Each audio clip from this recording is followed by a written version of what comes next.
Hello friends, ಎಲ್ರಿಗೂ ನಮಸ್ಕಾರ. Deep's delight ಚಾನಲ್ಗೆ ಸ್ವಾಗತ. ರೋಸ್ ಗಿಡಗಳನ್ನು ಬೆಳೆಸೋದು ಅಷ್ಟೊಂದು ಸುಲಭ ಅಲ್ಲ ಅಂತ ಎಲ್ಲರೂ ಅಂದ್ಕೊಂಡಿರ್ತೀರ. ಆದರೆ ಮನೆಯಲ್ಲೇ ನಾವು ಮಾಡ್ಕೊಳ್ಬಹುದಾದಂಥ ಸುಲಭ ಟಿಪ್ಸ್ಗಳನ್ನು ನಾನು ಇವತ್ತು ಹೇಳ್ತಾ ಇದ್ದೀನಿ. ಈ ಟಿಪ್ಸ್ಗಳನ್ನು ಫಾಲೋ ಮಾಡಿದ್ರೆ ನೀವು ಖಂಡಿತ ಈ ಥರ ಬಂಚಾಗಿ ಬಿಡುವಂತಹ ರೋಸನ್ನು ಮನೆಯಲ್ಲೇ ಬೆಳೆಸ್ಕೊಳ್ಬಹುದು. ನೀವು ಮಾಡಬಹುದಾದಂತಹ 4 ಟಿಪ್ಸ್ಗಳನ್ನು ನಾನು ಶೇರ್ ಮಾಡ್ತಾ ಇದ್ದೀನಿ. ವಿಡಿಯೋನ ಕಂಪ್ಲೀಟ್ ಆಗಿ ವಾಚ್ ಮಾಡಿದ್ರೆ ಎಲ್ಲ ಟಿಪ್ಸ್ಗಳು ಗೊತ್ತಾಗುತ್ತೆ. ಈಗ ಟಿಪ್ ನಂಬರ್ 1 ಹೇಳೋದಾದ್ರೆ ಎಪ್ಸಮ್ ಸಾಲ್ಟ್. ಇದು ನಿಮಗೆ ಅಮೆಝಾನಲ್ಲಿ ಆನ್ಲೈನಲ್ಲಿ ಈಸಿಯಾಗಿ ಸಿಗುತ್ತೆ. ಇದು ಬರೀ ಹೂ ಗಿಡಗಳಿಗೆ ಮಾತ್ರ ಬಳಸಬೇಕು. ಮೆಗ್ನೀಷಿಯಂ ಸಲ್ಫೇಟ್ ಅನ್ನೋ ಸಾಲ್ಟ್ ಇದು. ಇದರ ಹಿಂದೆ ನಿಮಗೆ ಇನ್ಸ್ಟ್ರಕ್ಷನ್ಸ್ ಕೊಟ್ಟಿರ್ತಾರೆ. ಗಾರ್ಡನ್ಗಳಿಗೆ ಹೇಗೆ ಬಳಸಬೇಕು ಅಂತ ಈ ಕೆಳಗಿನ ಕಾಲಮಲ್ಲಿ ಕೊಟ್ಟಿದ್ದಾರೆ. ಇವಾಗ ಒಂದು ಅರ್ಧ ಬಕೆಟ್ ನೀರಿಗೆ ನಾನು 2 ದೊಡ್ಡ ಚಮಚದಷ್ಟು ಎಪ್ಸಮ್ ಸಾಲ್ಟ್ನ ಹಾಕ್ತಾ ಇದ್ದೀನಿ. ನಿಮ್ಮ ಗಿಡಗಳು ಎಷ್ಟು ದೊಡ್ಡದಾಗಿದೆ ಅದರ ಪ್ರಕಾರ ನೀವು ಮಗ್ಗಿಂದ ನೀರು ಹಾಕಬೇಕಾಗುತ್ತೆ. ತುಂಬ ಚಿಕ್ಕ ಗಿಡಗಳಿಗಾದರೆ ಸ್ವಲ್ಪನೇ ಹಾಕಿ.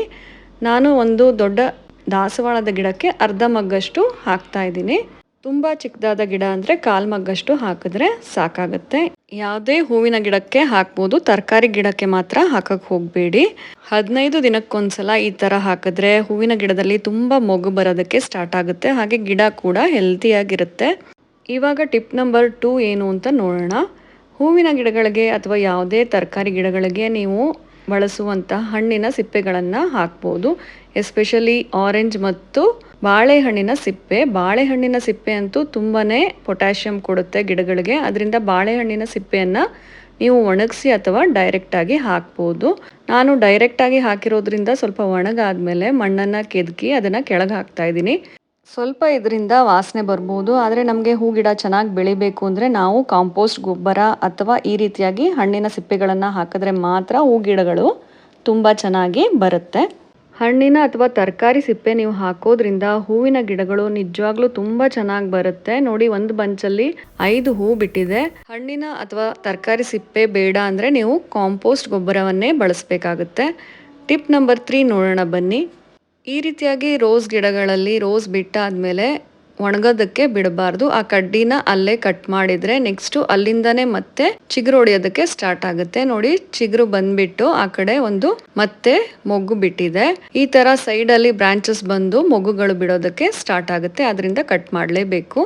ಇವಾಗ ಟಿಪ್ ನಂಬರ್ 4 ಹೇಳೋದಾದ್ರೆ, ಹೂವಿನ ಗಿಡಗಳಿಗೆ ಬರುವಂತ ವೈಟ್ ಫೈಲ್ಸ್ ಅನ್ನ ನಾವು ಅಥವಾ ಕ್ರಿಮಿಕೀಟಗಳನ್ನ ತಡೆಗಟ್ಟಬೇಕಾಗುತ್ತೆ. ಅರ್ಧ ಮಗ್ ನೀರಿಗೆ ಅರ್ಧ ಸ್ಪೂನ್ ಅಷ್ಟು ಸೋಪ್ ಪೌಡ್ರ್ ಹಾಕಿ ನೀಮ್ ಆಯಿಲನ್ನು ಹಾಕ್ತಾ ಇದ್ದೀನಿ. ನೀಮ್ ಆಯಿಲ್ ಜಾಸ್ತಿ ಹಾಕಬಾರ್ದು. ಅರ್ಧ ಕಪ್ಪಷ್ಟು ನೀಮ್ ಆಯಿಲನ್ನು ಹಾಕ್ತಾ ಇದ್ದೀನಿ, ಅಥವಾ 4 ಡ್ರಾಪ್ ಅಷ್ಟು ನೀಮ್ ಆಯಿಲ್ ಹಾಕಿದ್ರೆ ಸಾಕು. ನೀಮ್ ಆಯಿಲ್ ನಿಮಗೆ ಎಲ್ಲ ಮೆಡಿಕಲ್ ಸ್ಟೋರ್ಗಳಲ್ಲೂ ಸಿಗುತ್ತೆ. ಇವಾಗ ಒಂದು ಸ್ಪೂನ್ ತೊಗೊಂಡು ಮಿಕ್ಸ್ ಮಾಡ್ಕೊಂಡಾದ್ಮೇಲೆ ಯಾವುದೇ ನೀರಿನ ಬಾಟಲ್ ನಿಮ್ಮ ಹತ್ರ ಇರ್ಬೋದು, ಅದಕ್ಕೆ ಈ ಥರ ಒಂದು ಸ್ಪ್ರೇ ಸಿಗುತ್ತೆ. ಇದನ್ನು ಬಾಟ್ಲಿಗೆ ಫಿಕ್ಸ್ ಮಾಡಿಕೊಂಡ್ರೆ ಸ್ಪ್ರೇ ಬಾಟಲ್ ರೆಡಿ ಆಗುತ್ತೆ. ಇವಾಗ ನೀಮ್ ಆಯಿಲ್ ನೀರನ್ನು ನಾನು ಬಾಟ್ಲಿಗೆ ಹಾಕೋತಾ ಇದ್ದೀನಿ. ಇದನ್ನು ಬಾಟ್ಲಿಗೆ ತುಂಬಿಸಿ ಗಿಡಗಳಿಗೆ ಸ್ಪ್ರೇ ಮಾಡಬೇಕಾಗುತ್ತೆ. ಇವಾಗ ಸ್ಪ್ರೇ ಹಾಕಿ ಇದನ್ನು ಗಿಡಗಳಿಗೆ ಹಾಕ್ತಾ ಇದ್ದೀನಿ. ಗಿಡಗಳಿಗೆಲ್ಲ ಸ್ಪ್ರೇ ಮಾಡ್ಬೋದು ಈ ರೀತಿಯಾಗಿ. ಈ ನೀಮ್ ಆಯಿಲ್ ಮತ್ತು ಸೋಪ್ ನೀರನ್ನು ನೀವು ಯಾವುದೇ ಗಿಡಗಳಿಗೆ ಬಳಸಬೇಕಾದ್ರೆ ನೀಮ್ ಆಯಿಲ್ನ ಜಾಸ್ತಿ ಹಾಕಬಾರ್ದು. ಒಂದು 4 ಅಥವಾ 5 ಡ್ರಾಪ್ ಹಾಕಿದ್ರೆ ಸಾಕು. ಎಲ್ಲ ಗಿಡಗಳಿಗೂ ಸ್ಪ್ರೇ ಮಾಡ್ಕೋಬೋದು. ನೋಡಿ, ಇಲ್ಲಿ ವೈಟ್ ಫೈಲ್ಸ್ ಬಂದಿದೆ.